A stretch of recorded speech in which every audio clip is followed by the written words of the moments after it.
Hi friends, healthy వేలో ఎలా cook చేయాలో, ఎలా వంట చేయాలో మీకైతే నేను కొన్ని టిప్స్ చెప్తున్నాను. ఎక్కువ వాటర్ వేసి మొక్కజొన్నల్ని కానీ, ఇంకా ఇలాంటి స్వీట్ పొటాటోస్ని కానీ ఎక్కువ కుక్ చేసినామంటే వాటర్తో పాటు అందులో ఉన్న పోషకాలు కూడా పోతాయన్నమాట. ఇలా స్టీమ్ చేసి తిన్నారంటే అందులో పోషకాలు అలానే ఉంటాయి, చాలా హెల్తీ కూడా. వెజిటబుల్స్ని కూడా వీలైతే ఇలానే స్టీమ్ చేసి తినండి.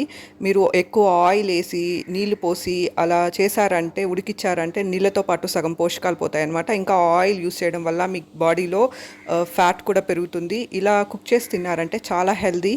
ఇంకా మీరు కర్రీస్ చేసేటప్పుడు కానీ, వెజిటబుల్స్ కుక్ చేసేటప్పుడు కానీ సిమ్లో పెట్టి వండుకున్నారంటే అందులో పోషకాలు అలానే ఉంటాయన్నమాట. హైలో పెట్టి కుక్ చేస్తే అందులో పోషకాలు కూడా పోతాయి. అంత టెంపరేచర్స్లో పెట్టి కుక్ చేయడం మంచిది కూడా కాదు.